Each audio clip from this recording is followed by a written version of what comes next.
So friends good morning everyone. आज हूँ 28 मार्च। सबुदिन पर सका सका देश विदेश में अनेक गुड़िया खबर रही जेपरिक कालिया योजना, पीएम किसान योजना, छात्र छात्री को मिल टंका, ration card, LPG gas, Vishwakarma योजना भली अनेक गुड़िया खबर रही। प्रतिदिन देश विदेश में खबर देखापी आम चैनल को नुआ कर चैनल को सब्सक्राइब रखु, पाखर bell icon all button press करूँ जहाँफल कि नुआ नुआ अपडेट आपण मैंने सर्वप्रथमे देखिपारे। चलतु दर्शक बंधु आज सकाल न्यूज उपर नजर पकेबा। दर्शक बंधु प्रथम खबर आसला कालीठू पुणी वर्षा। कालीठू राज्य में पाणीपाग को नहीं विभाग पक्षर आसी बड़ खबर। विशेषकर बालेश्वर, भद्रक, मयूरभंज, केउंझर, सुंदरगढ़, झारसुगुड़ा, अनुगुल, ढेंकानाल जिले में वर्षा को नहीं आकलन करा जायछि। तेबे बिजुली घड़घड़ी सह वर्षा हेबर केतक स्थान रे कुआपथर मध्य होइपारे एवं हल्का परिमाण में पवन मध्य हेबार सूचना मिली। परवर्ती खबर आसला राशन कार्ड को नहीं बड़ खबर। राशन कार्ड थिले एबे मागणारे चाकरी पाई परिबे। आपणक बयस 18 वर्ष नहीं पाखरे राशन कार्ड अछि कि तेबे प्रति झियो मानकु सरकार एबे गरीब लोक मानकु देबाकू जाउछन्ती चाकरी। तेबे आपणक झीर बयस 18 वर्ष होइतिबा दरकार एवं आपण माने खूब कम रे आपणकर गाड़ी नथिबा दरकार, कच्चा घर रहितिबा दरकार, ताहाले आपण माने सरकार तरफरु चाकरीटिए पाई परिबे। परवर्ती खबर आसला बीपीएल कार्डधारी पाई बड़ खबर। एबे मागणार गृहिणी मानक पाई खुशी खबर आसी। एलपीजी गैस कलेक्शन को नहीं एबे राज्य सरकार आरंभ करछन्ती नुआ योजना। जदि आपण पाखरे बीपीएल कार्ड अच्छी ताले आपण मानकु मागणारे एलपीजी कनेक्शन जुगै दउचंती। यह द्वारा अनेक गरीब पिला मानक पई आसी परिबो नुआ योजना। परवर्ती खबरटी आछि मुख्यमंत्री कले बड़ घोषणा। ममता कार्ड थिले एबे महिला मानकु मिलिबो 10,000 टंका। समस्त गर्भवती महिला मानकु 10,000 टंका सहायता मिलिबो। पूर्वर ममता कार्ड रे गर्भवती मानकु 2टी किस्त रे 5,000 टंका प्रदान करा जाउतला, किंतु याकू वृद्धि करिसंती सरकार। एबे 10,000 टंका मिलिबो। परवर्ती खबर आसला राशन कार्ड को नहीं बड़ अपडेट। राशन कार्ड थिले प्रति गरीब हितकारी को मुंड पिछा 5 केजी चाउल सहित अन्यान्य जिनस मिलिबो एवं 5 केजी चाउल को नहीं सरकार करिसंती बड़ घोषणा। फ्री रे मिलथिबा चाउल को नहीं प्रति राशन कार्ड रे मुंड पिछा आधार कार्ड अनुଯାୟୀ मिलुछि। तेबे तुरंत आधार कार्ड को लिंक करबा सहित प्रति परिवार को मागणा रे 5 केजी चाउल पाई परिबे। परवर्ती खबर आसला राज्य सरकार कले बड़ घोषणा। झियो मानकर पाठ पढ़ा खर्च पाई सरकार देबे 50,000 टंका। एही छुआरे एबे नाम रखा जायछि उत्तन योजना। एही छुआरे मुख्यमंत्री कन्या मानक पाई केवल तांकर पाठ पढ़ा पाई आरंभ करिसंती, जोथरे कि 50,000 टंकार लाभ पाई परिबे। परवर्ती खबर आसला वरिष्ठ नागरिक को मिलिबो मोटा अंकरे टंका। सूचना अनुसार वरिष्ठ नागरिक पाई बड़ योजना मिलिबो 20,000 रु अधिक टंका। एही छुआरे आपण माने घरे बसी 10,250 टंका पाई परिबे।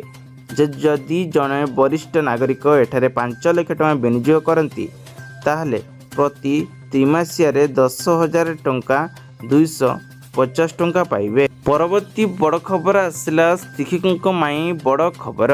बुधवार दिन सकाल सकाल मुख्यमंत्री नवीन पट्टनायक नुआ भेटी देइचंती। एणिकी शिक्षकों मानकु 25,000 टंका मिलिबो। सम्मानित उत्सहित तांको दरमा मासकु 25,000 टंका दिया बोली बड़ घोषणा कले मुख्यमंत्री। परवर्ती खबर आसला एणिकी सरकार खास प्लान। सरकारी स्कूल एबे बिजुली बिल छाड़ करने को नहीं घोषणा करिसंती।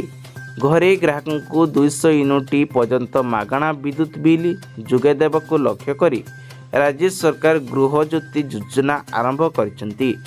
सरकार एही जोन स्पष्ट करिसंती स्कूल एबे 200 यूनिट मध्य फ्री रहिबो। परवर्ती खबर आसला राज्य रे एबे मुख्यमंत्री बड़ घोषणा। प्रति पंचायत रे एबे सरपंच पाइबे 10,000 टंका वृद्धि करागला। सूचना अनुसार मासकू 30,000 टंका ପରିଶୋଧକ ପାଇବେ। ରାସନ କାର୍ଡ ଧାରୀଙ୍କ ପାଇଁ ବଡ଼ ଖବର। ହୋଲି ପୂର୍ବରୁ ଏବେ ପୁଣି 3 ମାସରେ ଫ୍ରି ଚାଉଳ ଏବଂ ଗହମ ସହ ମିଳିବ ବୋଲି ସୂଚନା ଦିଆଯାଇଛି। ତେବେ କାର୍ଡଧାରୀଙ୍କ ପାଇଁ ବାସ୍ତବରେ ଗହମ, ଚାଉଳ, ଚିନି ଓ ଅନ୍ୟାନ୍ୟ ଖାଦ୍ୟଶସ୍ୟ ବଣ୍ଟନ କରାଯାଉଥିଲା। ତେବେ 7.80 ଲକ୍ଷରୁ ଅଧିକ କାର୍ଡଧାରୀଙ୍କୁ ଏବେ ନୂଆ କାର୍ଡ ମାଗଣାରେ ଯୋଗାଇ ଦେଉଛି। ପରବର୍ତ୍ତୀ ଖବର ଆସିଲା ଇ-ଶ୍ରମ କାର୍ଡଧାରୀଙ୍କ ପାଇଁ ବଡ଼ ଖବର। ଇ-ଶ୍ରମ କାର୍ଡ ଅଧୀନରେ ପଞ୍ଜୀକରଣ କରିଥିଲେ ଶ୍ରମିକମାନଙ୍କୁ ପ୍ରତି ମାସରେ ବ୍ୟାଙ୍କ ଦେବ ଏବେ 1650 ଟଙ୍କା ଆର୍ଥିକ ସହାୟତା ପଠାଯିବ। ପୂର୍ବରୁ 1000 ଟଙ୍କା ଦିଆଯାଉଥିଲା, ବର୍ତ୍ତମାନ 1650 ଟଙ୍କା ପ୍ରଦାନ କରାଯିବ। ପରବର୍ତ୍ତୀ ଖବର ଆସିଲା ଭାଙ୍ଗବତୀ ଡୁଙ୍ଗିଙ୍କୁ ମିଳିବ 50,000 ଟଙ୍କା ଲେଖା ସହାୟତା। ନବୀନ ସରକାର କଲେ ବଡ଼ ଘୋଷଣା। ରାଜ୍ୟରେ ପ୍ରତି ଭାଙ୍ଗବତୀ ଡୁଙ୍ଗିମାନଙ୍କୁ ମିଳିବ 50,000 ଟଙ୍କା ଲେଖାଏଁ ସହାୟତା ବୋଲି ମୁଖ୍ୟମନ୍ତ୍ରୀ ଆଜି ଗ୍ରାମୀଣ ଜୀବନ ଆର୍ଥିକ ସହାୟତା କାଟୁଥିବା ସମସ୍ତ ହିତକାରୀଙ୍କୁ ମିଳିବ ଟଙ୍କା। ପରବର୍ତ୍ତୀ ଖବର ଆସିଲା ମହିଳାଙ୍କୁ ମିଳିବ ମାଗଣାରେ ଅଟା ଚକି। ସୂଚନା ଅନୁସାରେ ମହିଳାଙ୍କୁ ମିଳିବ ମାଗଣାରେ ସୋଲାର ସହିତ ଅଟା ଚକି। ସୋଲାର ଦ୍ୱାରା ଆପଣମାନେ ଏବେ ଅଟା ଚକି ପାରିବେ। ଅଟା ଚକି ଚୁଆଁରେ ଆବେଦନ କଲେ ଆପଣମାନଙ୍କୁ ସୋଲାର ଅଟାର ମେସିନ୍ ମିଳିବ। ପରବର୍ତ୍ତୀ ଖବର ଆସିଲା କେନ୍ଦ୍ର ସରକାର କଲେ ବଡ଼ ଘୋଷଣା। PM ସଦି ଚୁଆଁରେ ଏବେ ବିନା ସୁଧରେ 50,000 ଟଙ୍କା ପର୍ଯ୍ୟନ୍ତ ଋଣ ପାଇପାରିବେ। କୌଣସି ବନ୍ଧକ ବିନା ଅପଲାନ୍ସ ରହିଲେ ଋଣ ମଞ୍ଜୁରୀ ହେବ ଏବଂ ଏଥିରେ 10,000 ଟଙ୍କା ଦିଆଯିବ, ଯାହା ପରିମାଣ ଠିକ୍ ସମୟରେ ସୁଝିଲେ 20,000 ଟଙ୍କା ଋଣ ପାଇପାରିବେ। ଏହା ବ୍ୟତୀତ ଫାଇନାଲରେ 50,000 ଟଙ୍କା ବିନା ସୁଧରେ ବ୍ୟାଙ୍କ ଆପଣମାନଙ୍କୁ ଋଣ ଦେବ। ପରବର୍ତ୍ତୀ ଖବର ଆସିଲା ଗର୍ଭବତୀ ମହିଳାଙ୍କୁ ମିଳିବ 10,000 ଟଙ୍କା। ଏଣିକି ଗର୍ଭବତୀ ମହିଳାଙ୍କୁ ମିଳିବ 10,000 ଟଙ୍କା। ମମତା ସହାୟତା ଚୁଆଁରେ ମାତୃ ଓ ଶିଶୁ ମୃତ୍ୟୁ ହାରକୁ ନେଇ ଓ ପୁଷ୍ଟିକରଣ ଖାଦ୍ୟ ମଧ୍ୟ ମୁଖ୍ୟମନ୍ତ୍ରୀ 2021 ମସିହାରେ ଲୋକପ୍ରିୟତା ହାସଲ କରିଥିଲେ। ଏହି ଚୁଆଁରେ 60 ଲକ୍ଷରୁ ଉର୍ଦ୍ଧ୍ୱ ଗର୍ଭବତୀ ମହିଳା ପଞ୍ଜୀକରଣ ହୋଇଥିଲେ ଏବଂ 2024 ଠାରୁ ସମସ୍ତ ମମତା କାର୍ଡରେ 10,000 ଟଙ୍କା ପାଇପାରିବେ ଲାଭ। ପରବର୍ତ୍ତୀ ଖବର ଆସିଲା ଜନ ଆବାସ ଚୁଆଁରେ ଏବେ ସହରିଆଙ୍କୁ ମିଳିବ 1,20,000 ଟଙ୍କା। ମାଗଣାରେ ଘର ଦେଉଛନ୍ତି ସରକାର। ମିଳିବ 1,20,000 ଟଙ୍କା।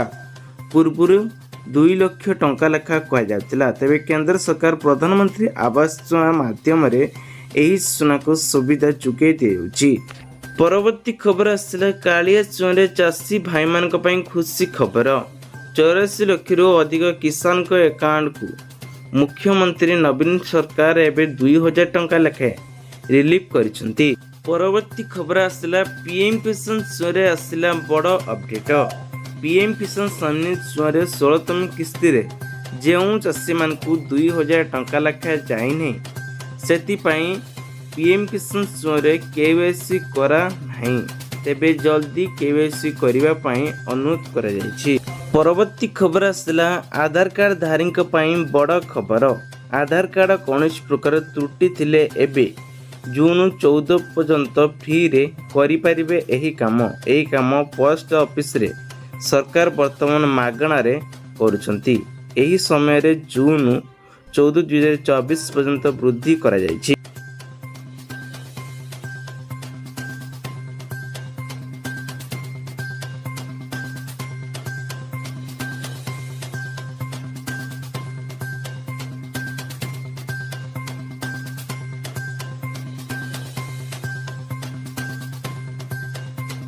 ପରବର୍ତ୍ତୀ ଖବରଟି ଆସୁଛି ପୁଣି ଆଶା କର୍ମୀଙ୍କର ଦରମା ବଢ଼ିଲା। ଆସିଲା ବଡ଼ ଘୋଷଣା। ଆଶା କର୍ମୀଙ୍କର ରାଜ୍ୟ ସରକାର ଦେଲେ ଖୁସି ଖବର। ମାସିକ ଦରମା 7,000 ଟଙ୍କା ବୃଦ୍ଧି ହେଲା। ପୂର୍ବରୁ ଆଶା କର୍ମୀମାନେ 4,500 ଟଙ୍କା ପାଉଥିଲେ। ଏହା ସହିତ ସେବା ନିଯୁକ୍ତି ମଧ୍ୟ ରାଜ୍ୟ ସରକାର ବୃଦ୍ଧି କରିଛନ୍ତି।